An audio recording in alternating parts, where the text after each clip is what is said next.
Olá, tudo bem? Eu sou o Douglas Ferreira e esse é o Parla Mais. E no Parla Mais de hoje a gente vai entrevistar mais um candidato a uma vaga na Câmara Municipal de Teresina. Vamos conversar aqui bem descontraídamente com um jovem empresário que quer entrar para a política. Na verdade, ele já foi candidato a vereador em Teresina, teve uma boa votação, não conseguiu se eleger, mas acredita que agora tem chances de conquistar uma cadeira na Câmara Municipal. Estou falando do empresário Leônidas Júnior. Tudo bom, Leônidas? Tudo ótimo, Douglas, e o pessoal que acompanha esse espaço, esse podcast. Estamos aqui para debater as ideias, conversar sobre política, sobre Teresina, que é o mais importante. Perfeito, esse é o nosso objetivo. O Parla Mais tem como objetivo trazer ao conhecimento dos nossos internautas, nosso canal é pelo YouTube, aos nossos internautas, as pessoas que estão candidatos. Você às vezes está na rua, passa um carro de som, passa num cruzamento, tem as meninas lá com as bandeirolas, alguém procura você com um santinho e às vezes você não sabe quem é aquele candidato, não sabe a história dele, não sabe o compromisso que ele tem com a cidade, não sabe quais são as ideias que ele tem na cabeça e que pretende implementar caso chegue à Câmara Municipal. Então, Leônidas, eu quero que você comece respondendo aqui, quem é Leônidas Júnior? Muito bem, Leônidas Júnior é um jovem empresário formado, mestre e doutor em História, que vem de uma família de comerciantes, de industriais, uma família que não tem um sobrenome que carrega poder ou dinheiro. Como se diz, não tem pedigree político, Não, né? e nem familiar. É uma família do interior de Piripiri, entre Piripiri e Brasileira, que cresceu na vida à base de muito esforço, muitas oportunidades agarradas a ferro e fogo e conseguiu um espaço, né? Conseguiu um espaço empresarial e essa própria formação que eu tive, assim, de vida mesmo, foi o que me abriu os horizontes para a política. Porque eu falo sempre, eu fui o primeiro da minha família a ter acesso a um curso superior, ao ensino superior na Universidade Federal do Piauí. Isso já é uma grande conquista e um diferencial, né? Uma grande conquista, um diferencial, e isso me fez perceber que às vezes as conquistas na nossa vida a gente tende a naturalizar, né? E não entender que existem políticas públicas tanto que são favoráveis à oportunização das pessoas e tem formas de legislar de política que são, vamos dizer assim, ao avesso dessa inclusão de mais gente tendo curso superior, tendo oportunidade, abrindo o seu negócio. Então a política ela tem esse viés de uma, vamos dizer assim, de ações concretas que podem mudar os rumos, podem e mudam os rumos das pessoas. Leônidas, eu queria que você falasse um pouco, né? Vamos falar de política, vamos ter tempo para isso, sobre suas ideias, suas propostas. Mas eu queria que você falasse um pouco agora da sua vida pessoal e profissional. Como foi que esse jovem empresário iniciou, criou, empreendeu e por que escolheu esse ramo da vidraçaria? Na verdade, o meu pai, ele saiu daqui, né, de Piripiri, ainda muito novo, ainda com 16 anos, foi para São Paulo para ser servente de pedreiro, junto com um tio meu. E aí, lá atrás, isso em São Paulo, teve um dia lá na obra que faltou o vidraceiro da obra. E aí os caras chegaram assim, você não pode montar esse vidro aqui? Aí ele nunca tinha montado. Aí ele e meu tio montaram esse vidro e o cara falou, ó, ficou bom o serviço. Agora vocês vão ficar fazendo isso. E eles começaram a montar vidro, depois abriram uma vidraçaria. Chegou a abrir um dos primeiros fornos de têmpera em São Paulo. Ele abriu e adquiriu uma experiência grande. Viajava o Brasil montando fornos e trabalhando como gerente nas indústrias de fornos. E isso fez com que ele pegasse uma grande experiência em vidro. E a minha vida foi essa. Minha vida, da minha mãe e do meu irmão, viajando o país atrás desses empregos dele, que ele era contratado por período para montar indústrias de vidro. E vocês acompanhavam? E acompanhando. E tendo essa troca, essa experiência com ele. Até o momento em que ele foi gerenciar a maior fábrica de vidros no país, que fica no Espírito Santo. E depois disso chegou um momento que ele quis retornar.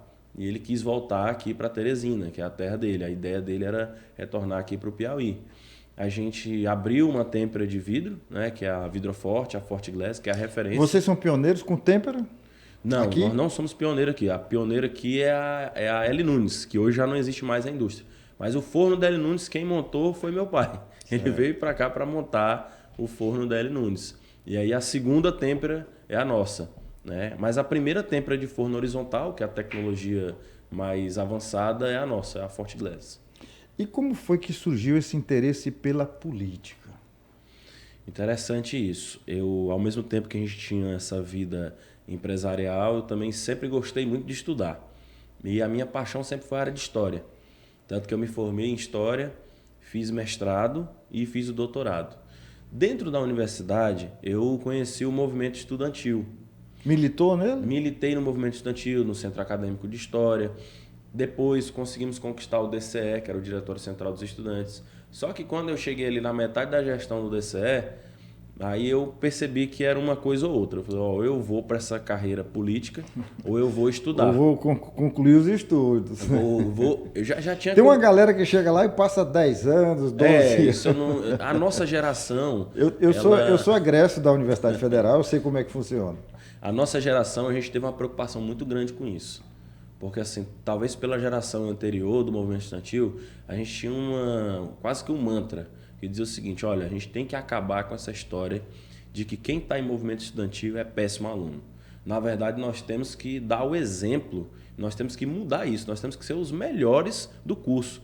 E isso se efetivou. Na nossa turma, por exemplo, era a maioria dos estudantes que estavam no movimento estudantil eram os bolsistas de iniciação científica, eram os que tinham um índice de rendimento acadêmico mais alto. Então, assim, isso eu acho que então mudou. Incentivou uma geração inteira. Mudou. Isso incentivou uma geração inteira a entender que dava para conciliar movimento estudantil com a política.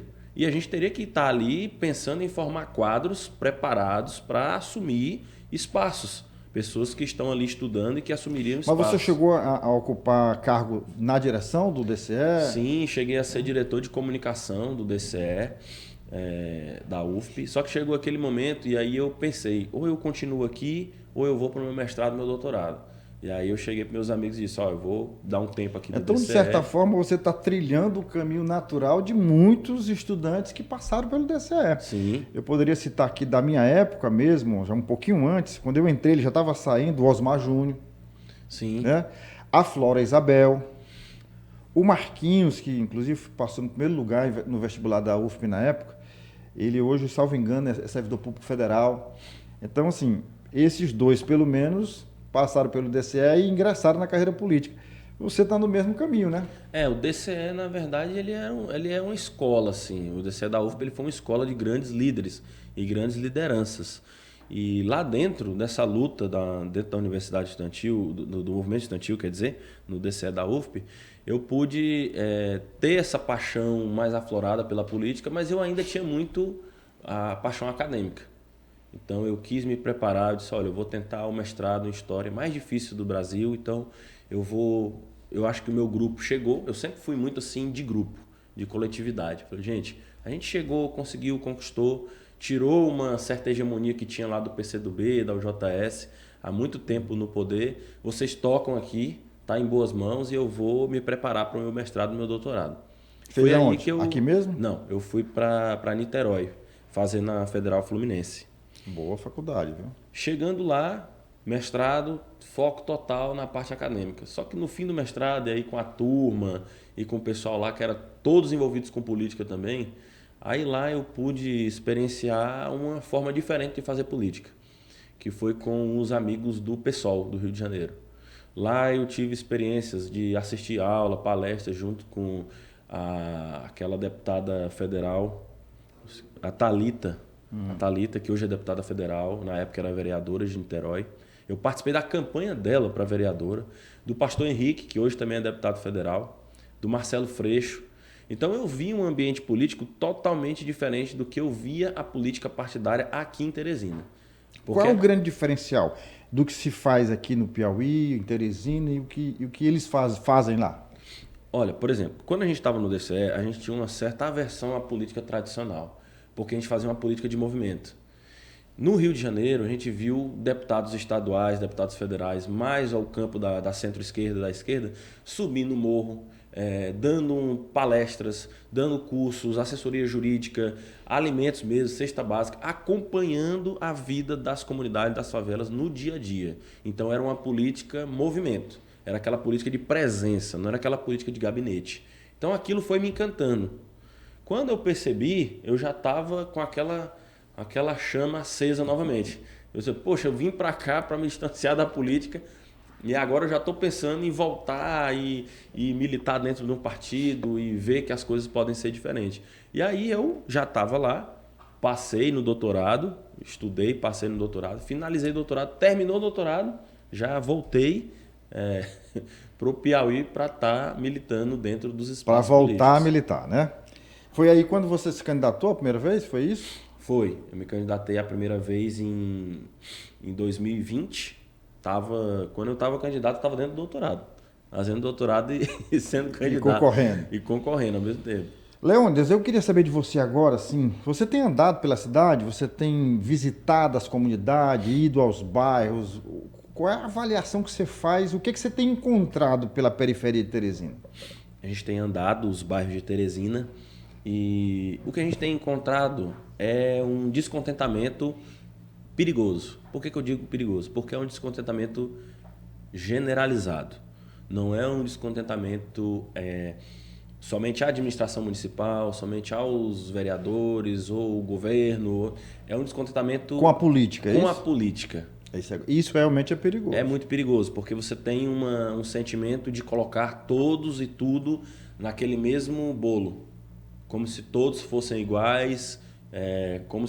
Isso gera um sentimento de desesperança na institucionalidade da política.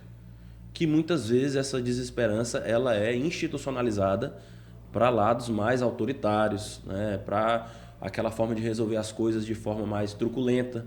Ou não, resolve assim, é na base da força, entendeu? Então, assim, isso tem nos preocupado. E o que a gente tem feito é tentado transformar esse sentimento ou dialogar sobre esse sentimento de maneira em que as pessoas entendam que elas podem escolher e que não necessariamente todos são iguais. Todos estão iguais. Eu tenho feito um debate com as pessoas, falar da seguinte questão. Olha, se a gente analisar e visualizar os votos, vamos tirar aqui quem foi eleito e quem não foi na eleição passada. Se a gente pegar a votação de quem não foi eleito e quem não tem vínculo político partidário na família, coincidentemente e de forma assim até interessante, esses votos são maioria. Eles são maioria. Só que pelo sistema eleitoral e a organização que a gente tem no sistema eleitoral, alguns poucos, com uma certa estrutura e com uma certa capilaridade, conseguem concentrar esses votos. Imagine que você, para ser eleito em Teresina, precisa de 4.000 a 3.000 votos. Entenda que 3.000 votos dentro de 420.000 votos válidos não representa quase nada sob o aspecto da vontade. É uma gota d'água, né? É uma gota d'água. O mais votado na eleição passada teve cerca de 10.000 votos. Ainda assim, não chega a ser nem quase 1% da eleição. Então, assim, ele tem uma concentração de pessoas, mas o sentimento de mudança ele se perde pelo caminho, porque não é aproveitado. Eu estava conversando dentro do carro aqui com os meus amigos. No mundo ideal, uma Câmara de Vereadores de Teresina ela teria 400 vagas, você ganharia um salário mínimo e você não teria direito à emenda. Você não teria direito, você teria direito a debater orçamento. Aí você filtrava, né? Você filtrava, quem tem interesse em debater a cidade. Você não teria direito a ter Já houve um tempo que não tinha salário, né? Já houve um tempo que não tinha salário. Vereador eram as pessoas expressivas da cidade, e quando eu digo expressiva, não necessariamente... Tinha médico, tinha advogado, mas tinha pessoas do povo também que se dedicava àquilo ali de forma espontânea, de forma natural, né? Aí infelizmente, a política foi monetizada e chegou a níveis que a gente tem que fazer um programa só sobre isso, né?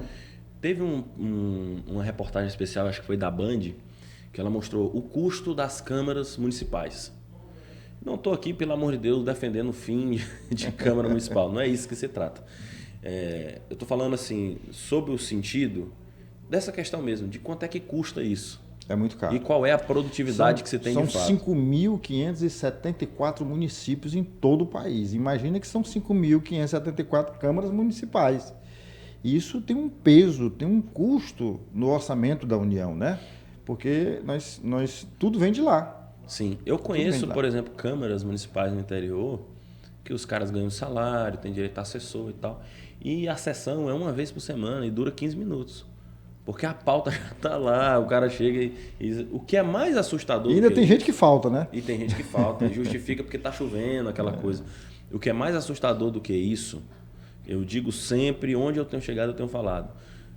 A principal função de um vereador, na minha visão, é debater o orçamento público.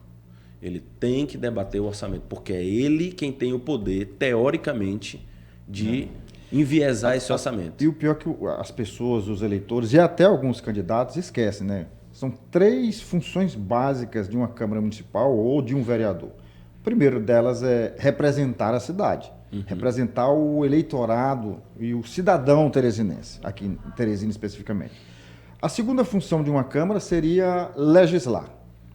E a terceira, e aqui não tem uma escala, onde um é mais importante que a outra. São 3 funções que se equiparam, que a terceira é fiscalizar. Eu acredito que se a Câmara realmente exercesse essas 3 funções, nós viveríamos numa cidade bem melhor, num estado bem melhor e num país excelentemente melhor. Mas, infelizmente, as pessoas esquecem quais são as funções primeiras de um representante, a começar pela Câmara Municipal. Isso se repete na Assembleia, isso se repete na Câmara Federal, no Senado, no Congresso. Infelizmente é assim. Mas vamos lá. Você chegando na Câmara Municipal de Teresina, quais são assim as bandeiras, os projetos que você pensa assim, se eu conquistar uma cadeira, eu não abro mão disso? Douglas, interessante. Você está falando aí legislar, né? Você colocou 3 pontos. Foi. Legislar, fiscalizar. Qual o outro ponto? E representar. E representar. Eu acho que esses 3 pontos, como eu tenho defendido sempre, eles cabem dentro do debate do orçamento. Que eu vou lhe colocar o seguinte: depois que o orçamento passa, depois que eu sou lá vereador, estou sentado, a prefeitura manda o orçamento. Aí eu vejo que nesse ano tem 20% menos recursos para a saúde do que teve no ano passado. E eu simplesmente... Aquela história. Aqueles que aprovam permanecem como se encontra aprovado. Pronto, acabou. Foi menos de... Sem discussão, menos sem de 10 segundos, aprovou. Aí depois eu vou fiscalizar o quê? Se aquele recurso não tem como suprir as necessidades. Aí depois eu vou legislar como? Eu também não acredito muito em legislar sem quantificar. Eu não sei se é porque tem uma mentalidade de empresário, que tudo é cifra, tudo é recurso. Que se eu chegar aqui no seu programa e falar assim, minha proposta é valorizar o empreendedor, fomentar o emprego e a renda. Aí você me fala, como? Aí eu fomentar o emprego e a renda.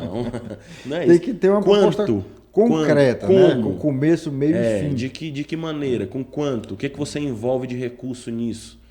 Porque é alocar recurso.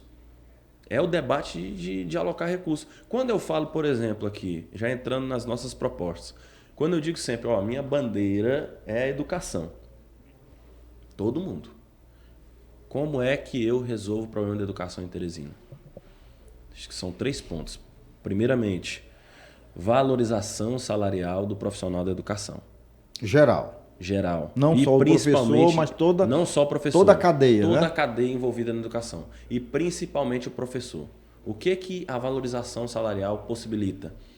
Qualificação, mais tempo, a possibilidade de um curso de mestrado, de um curso de doutorado.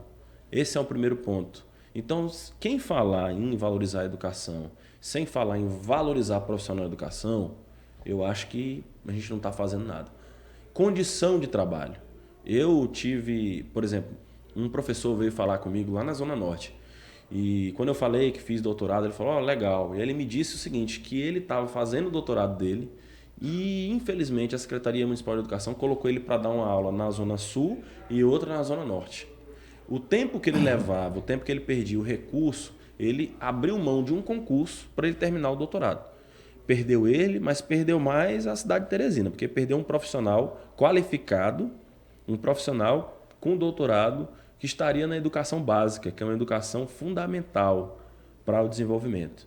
Então, assim, valorização do profissional da educação, valorização mesmo quantificável, aumento real de salário para esse profissional, concurso, eu defendo o concurso público para a educação.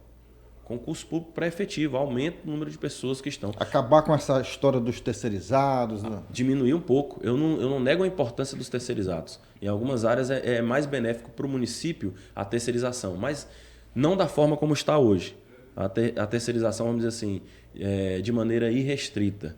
Eu acho que o profissional concursado, a gente filtra melhor, a gente coloca pessoas comprometidas realmente com o cargo. Entendeu? Então, assim, eu acho que isso é um ponto importante de se colocar.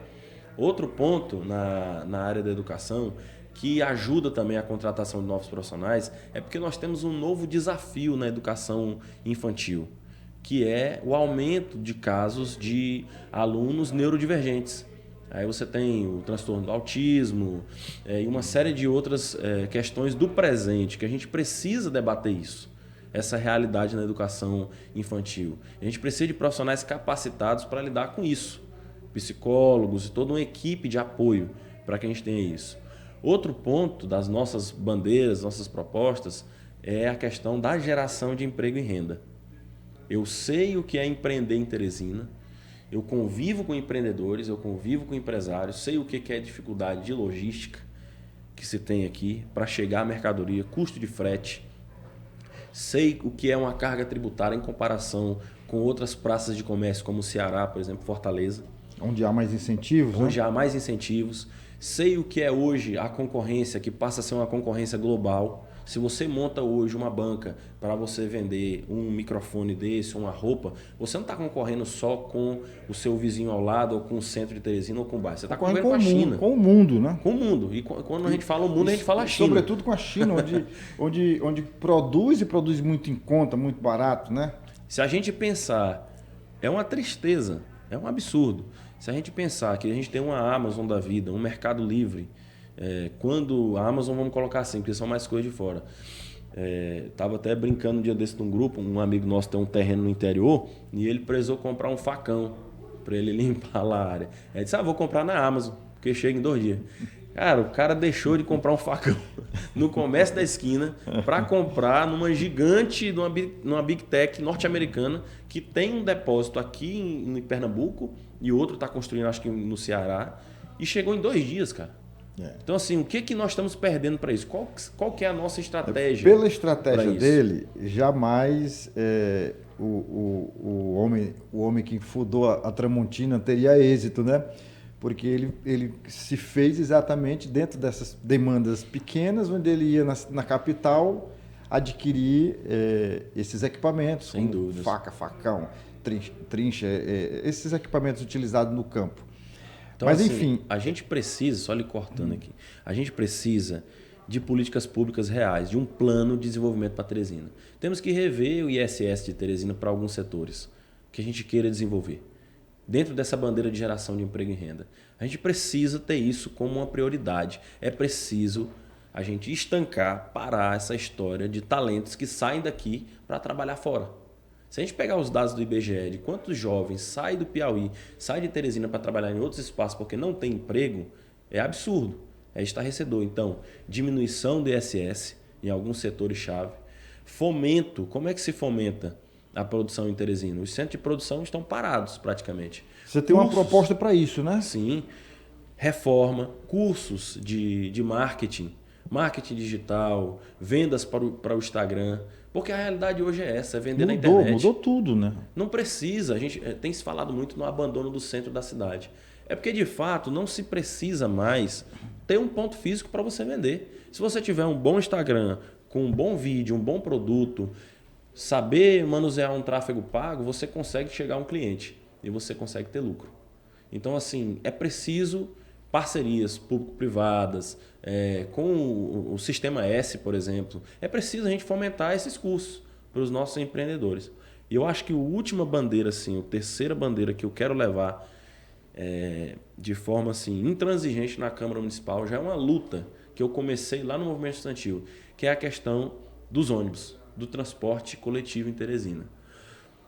Olha, não tem como, Douglas, a gente admitir ou aceitar uma cidade que tenha uma região metropolitana com mais de 1 milhão de pessoas que não tenha uma oferta decente, minimamente básica de transporte. Eu tenho indústria no Distrito Industrial, eu sei o que é para você contratar uma pessoa para lá. E outras pessoas, porque assim, o cara mora na Zona Norte, aí ele consegue um emprego na Zona Sul ou na Zona Leste. Aí ele vai botar na ponta do lápis. Salário inicial. Às vezes não aplicativo. compensa, né? A maioria das vezes não compensa. Não compensa financeiramente, não compensa porque não consegue nem chegar a tempo todos os dias, né? Exatamente, tem atrasos. Então, assim, o cara coloca na ponta do lápis aplicativo, moto Uber, táxi, ligeirinho, que é uma outra questão problemática. Você tem taxistas, tem Uber falando assim, é ilegal, é tal. Mas é uma cidade que é aquela história. Quando você não resolve bem um problema, acaba que se cria outros vários problemas dentro daquele problema. Porque a população, o tecido social, ele é dinâmico. O povo vai encontrar situações para resolver seus problemas de imediato. Porque se você não tem ônibus, você tem que se locomover de alguma forma. A questão do centro de Teresina passa por essa questão que você levantou, que é que os meios de comercialização evoluíram, né? Como você disse, não precisa sair. Você tem a venda por o e-commerce. Você hoje não tem um transporte que leva as pessoas para o centro. Você tem uma série de fatores. Você tem o crescimento dos comércios nos bairros, né? Então tem bairro hoje que é absolutamente autônomo. Você chega no Disseu, você vem no centro de Teresina fazer o quê? O que você precisa aqui? Praticamente nada. Você chega na região ali do Mafrense, é a mesma coisa. Você chega na Zona Leste, não precisa vir aqui nem conhecer o centro, não precisa porque você já conhece. Enfim, tudo mudou. Então, da mesma forma que as coisas mudaram, evoluíram, as leis também precisam evoluir. E a Câmara Municipal precisa estar preparada e antenada com essas mudanças. E a gente vê que você tem essa visão. Apresenta para a gente mais alguma proposta que você pensa em implementar. Eu acredito, falando nessa questão do centro, é um debate que se tem feito muito sobre... Você tem que ver que tem investidores, tem empreendedores que têm, vamos dizer, que aportaram recursos ali no centro, colocaram investimento em lojas e há um esvaziamento hoje daquela região. E aí entra num quarto ponto que está dentro da geração de emprego e renda. A gente precisa encarar a Teresina como um potencial do turismo também. Sim. E o centro, ele poderia... Claro que nós vamos ter que achar um modelo nosso para o centro de Teresina. Mas existem outras realidades que têm investido principalmente na questão cultural. Na questão cultural como geradora de emprego e renda. O centro de Teresina ele já teve algumas iniciativas de espaço para a cultura, só que ainda muito tímidas e muito, vamos dizer assim, muito ainda embrionárias. Se você vai em São Luís resolveu isso. Você tem um centro histórico, tem a gastronomia à noite, tem os barzinhos, tem os shows, tem museus, tem teatros e você tem um centro mais comercial. Talvez seja essa uma possibilidade de se pensar isso. Em Santa Catarina, se eu não estou enganado, Florianópolis, eles resolveram essa questão do centro da seguinte forma. Quando chega final de semana, eles liberam, vamos dizer assim, libera geral no centro. Faz lá uma especificação de tamanho de banquinha, de barraquinha. Quem quiser pode chegar, não tem negócio de nota, de licença, de nada. Então, assim, isso deu uma vida nos fins de semana. Virou uma feira, né? Virou uma feira, uma grande feira. As pessoas voltaram a visitar esses espaços. Eu acho também que deve haver um diálogo com os proprietários de imóveis no centro de Teresina. A realidade hoje é outra. Tem muitos imóveis no centro de Teresina que são prédios gigantes e casas, casarões, assim, que está lá há anos esperando alugar. Só que a realidade hoje não é a realidade das grandes lojas. É a realidade dos pequenos pontos comerciais que o cara tem um grande estoque na casa dele, ou ele nem tem estoque, ou ele está comprando Vamos colocar aqui no caso têxtil. Ou ele compra isso da China, ou ele compra lá de Turitama, ou ele vai comprar lá de Fortaleza. Então, assim, ele não tem necessidade de estoque, porque com um dia chega aquela mercadoria. Então, as lojas são menores. Hoje, às vezes eu vejo um casarão lá no centro para alugar há muito tempo. Pô, se o cara colocasse aqui uns box, dividisse isso, loteasse, em vez dele querer cobrar 20 mil no aluguel, ele faria 40 boxes a R$300. Ou até um pouco mais. Até um pouco mais. Ele alugaria todos. Não teria problema. Você faria um estilo de mall. Como é em São Paulo? Os grandes prédios em São Paulo são galerias. Se transformaram em galerias e pequenos espaços. E aumenta a circulação de pessoas. Porque imagine, cada empreendedor daquele está ali trazendo pessoas para o centro. Uma das coisas também que não tem mais pessoas no centro foi como o senhor colocou, a questão dos bairros, né? Disseu, Mafrense, Zona Leste. Então, estão autônomos nesse sentido aí. E as grandes lojas também têm unidades, né? Pode ver, unidade Disseu, unidade Leste, unidade Centro. Unidade Parque Piauí, às vezes. O Parque Piauí também há muito tempo já tem essa força, né? Do seu comércio. Pois tá, estamos chegando ao final. Eu quero que você agora diga, geralmente eu faço essa pergunta assim, qual foi a pergunta que não foi feita? Que você, tipo assim, você chegou aqui, tipo, eu quero falar sobre isso, aí não foi feita a pergunta.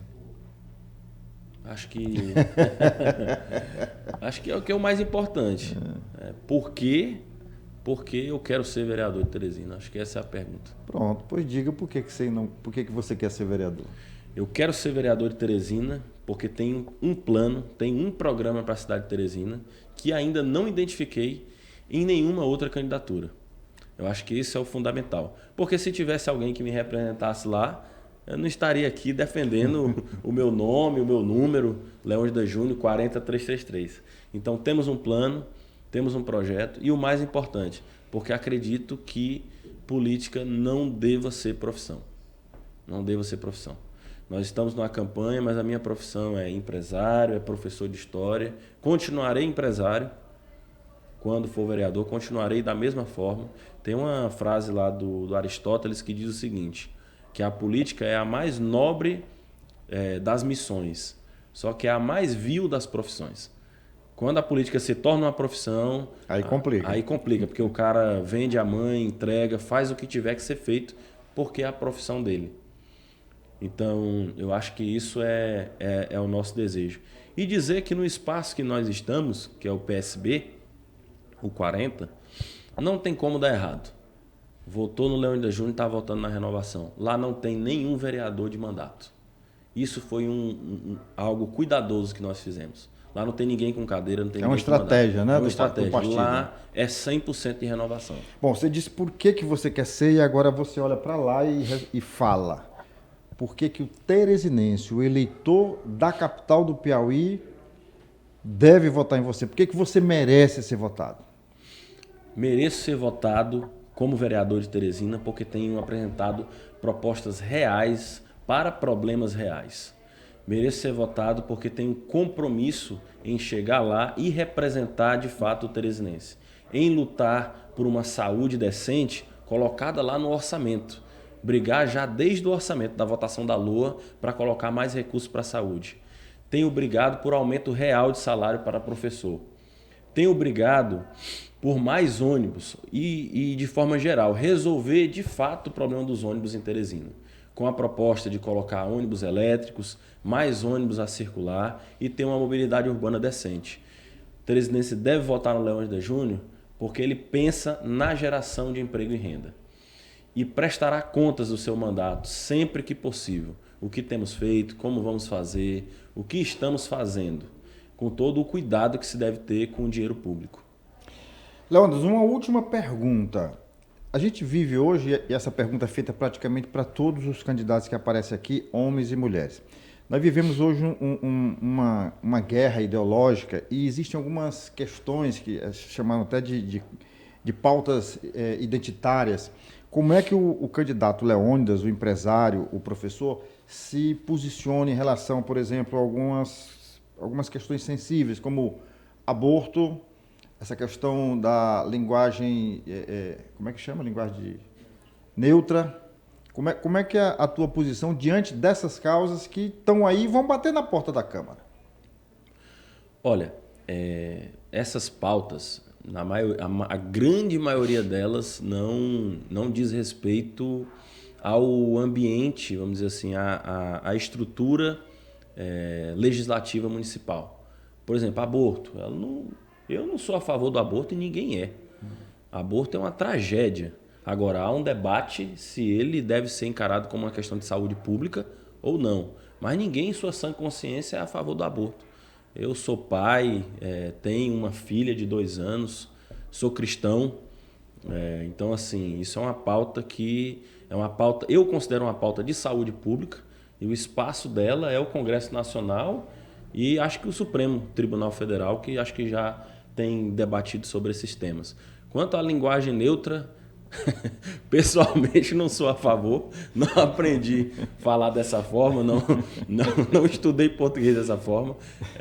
Se alguém se identifique de alguma outra forma e prefira ser chamado assim, a gente respeita e chama a pessoa, mas eu nem consigo falar dessa forma porque não aprendi dessa forma. Eu acho que muitas vezes, Douglas, eu que me defino, sou um cara definido, não tenho medo de perder voto por isso, não. Eu sou um cara definido, sou um cara de esquerda, sempre fui, mas eu sou um pouco daquela esquerda antiga, das relações capital-trabalho, de você oportunizar a vida das pessoas, de você combater desigualdades sociais, de você ter a questão da renda, do emprego, uma relação saudável com o emprego, o direito dos trabalhadores. Eu acho que essa é a minha questão. E muitas vezes a pauta dos costumes, ela é meio que utilizada por uma nova direita, que é mais ideológica, para você aglutinar votos. Eu vejo toda uma geração aí que é até candidata a vereador e deve ser, colocar seus nomes à disposição, porque a gente deve ter mais diversidade. Eu defendo isso, não sou contra a direita, não. Acho que tem seu espaço e deve ser preservado. Entretanto, esses jovens, essas pessoas, muitas vezes se furtam de falar qual é o seu plano para a educação. Meu plano para a educação é não ter... como é que chama? Que dizem que tem, que o professor não ter doutrinação nas escolas. Meu amigo, o problema de Teresina não é a doutrinação. Se você visitar a escola municipal do Canto do Romão, não tem nem telha, não tem água. Então eu convido essa galera, vamos resolver a estrutura, Onde a base. É que fica essa escola? Canto do Romão. Aqui em Teresina? Aqui em Teresina. É na divisa com Altos. Sério? Não tem? Não tem telha, não tem água, está abandonada, virou casa de morcego. Então, assim, eu tô mais preocupado... Mas lá funciona como escola? Não. A prefeitura isolou, colocou um ônibus, infelizmente. Alguns estudantes deixaram de frequentar a escola, tem que se deslocar muito longe. Alguns pais não confiam, porque seu filho é muito pequeno. Então, assim, eu estou preocupado com esses problemas mais urgentes para a gente resolver. E eu convido a cidade a fazer um pacto. Vamos resolver esse problema urgente. Quando a gente tiver uma educação 100%, aí nós vamos debater se tem, sei lá como é que essa galera aí chama, se está tendo doutrinação ou não, se não sei o quê. Eu acho bem difícil ter. Eu acho mais fácil ter falta de livro didático do que ter doutrinação. Bom, estamos chegando ao final. Eu queria agradecer a sua participação, dizer que o eleitorado certamente conheceu um pouco mais do teu trabalho, da tua luta e das tuas propostas. Bom? Muito bem. Muito obrigado. Eu que agradeço aqui o Parla Mais, a você, Douglas, e todo o pessoal aí que está nos acompanhando. Bom, e você aí que está assistindo a gente, se não é inscrito ainda no nosso canal, no Move TV Web no YouTube, você se inscreve. Se você aproveita também e aciona o nosso sininho para receber as nossas notificações, faz aquele movimento dos 3 Cs, que é curtir, compartilhar e comentar, tá bom? A gente se encontra no próximo Parla Mais. Valeu!